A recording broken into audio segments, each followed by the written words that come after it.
Ooh, the timing on this one works out pretty good because if you haven't heard, Christmas is over. And if you haven't taken down your tree yet, you'll likely do it soon. I'm doing mine today. So that is why we have our pal and gardening expert, Carson Arthur, on the show with trees in the background, telling us how to break them down and just not tossing them on the curb like I was going to do today. Hey, buddy. Hey, how are you? What's up? Okay, so what are we doing? What do we do with these? Well, I mean, the headache is over. Yeah. Season is still green. There's no snow, so there's still time for gardening. And I personally hate when people like yourself put these Christmas trees, the real Christmas trees, out on the end of the road because these are gardening gold. So I've teamed up with Lee Valley Tools this year to help show Canadians how to use their trees just a little bit better. And I got some great tips for you. Okay, so what do we do? What do we do first? Well, take all the stuff off of it, obviously, but yeah. Exactly. So speaking of tips, let's start with the tips. So when you're going with your Christmas tree, you want to remove all the small little branches. Hopefully, if you've watered your tree, Tim, these branches are still soft and they're not full of needles or falling off. So you're going to cut them all up into lengths that are about 2 to 3 inches long. And then we're going to take all of these great little pieces and we're going to put them around the bottom of our hydrangeas or our rhododendrons, or if you've got blueberry bushes, all of these naturally break down and start to acidify the soil, which those plants specifically love.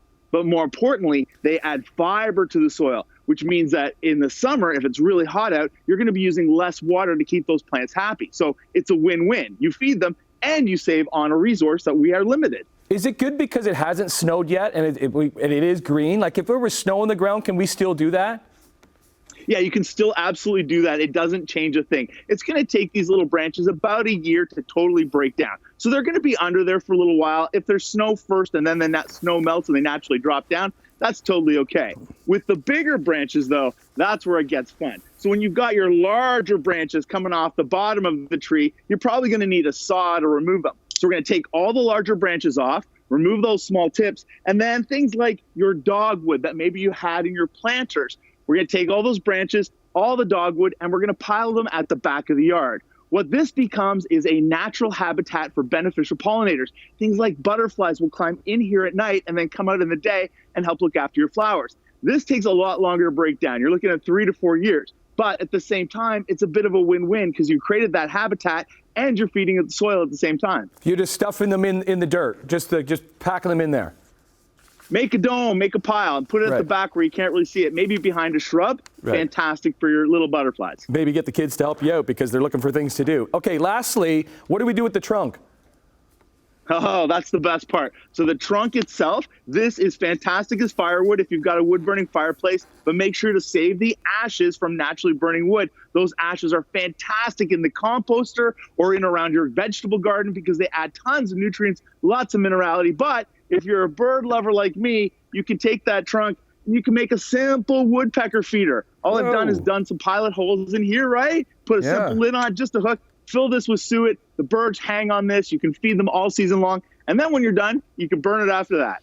Awesome. Good stuff. Okay. How's things? You're in the county right now, obviously? I'm in the county. Life is good. I mean, what could be better? I've got a green Christmas. There's gardening to happen. I don't have to plow snow. Like, this is my dream. Yeah. How was the holiday season at the center for you, the gardening center? Holiday season was really good. A lot of Canadians, though, are really smart with their dollars this year. So they're really being smart about what they're purchasing. They're not spending it on frugal things, but plants, trees, and shrubs still are on the top of the wish list for a lot of people. In fact, I saw more people buy seeds for stockings than ever before. Okay, give your garden center a little PR, just as if anybody's in the county, Prince Edward County. Tim, you're the best. Come down and see us at Carson's Garden and Market. We're right in the heart of Prince Edward County. Ask anybody. They know where we are. Awesome. Well, I look forward to seeing you. We always do one in the spring and we do one in the fall. So this is a bonus one. But we want you in studio next time. Carson Arthur, gardening expert. Great to see you. Happy New Year, pal.